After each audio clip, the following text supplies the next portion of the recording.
After the slaves got free, well, I think they all lived together, no immodesty against each other, because many of the slaves, I heard, had to give the slave holders tobacco to smoke because he got poor and he didn't have money to buy tobacco. So when they work, they buy tobacco and they give him to smoke. They had one at Golden Rock, they call him Mr. Moore. And they say he was a wicked old fellow. But they claim to say that the slave holders, they worked the slaves, but they fed them well. Yeah, they fed them well. They had an old fellow in Golden Rock, they call him Jim. And it seems as if the estate holder, the landholder, Mr. Moore, had some grudge against him. And he always wanted to whip Jim. The whipman was hackless. So anytime he's finished eat and he having a smoke, he would sit. I remember the old window that he used to sit in. He showed me.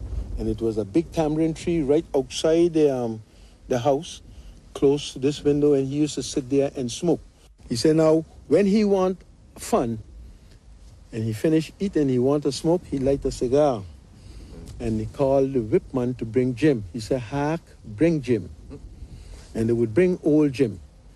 And they would tie him a rope up in the tree, and it would come down and tie Jim around his waist. And he can't go no further than where that rope would let him go.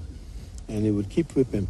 So when he started whipping him, he asked, well, how many lashes to give him? Sometime he say, give him a round dozen. A round dozen, meaning 12 times 12 is 144 lashes. So give him a round dozen. Sometime he would say, well, give him as much as I take a puff. But each puff he take from his cigar is a lash for Jim. He could get away with that?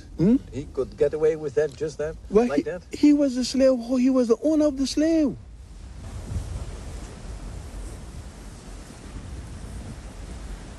One time they was beating him, and the wife of that slaveholder was going to town. Mr. Moore's wife was going to town, and they was just beating him.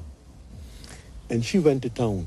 And when she came back, she just reached in time to hear the husband say, bring Jim. And she stepped forward. She said, no.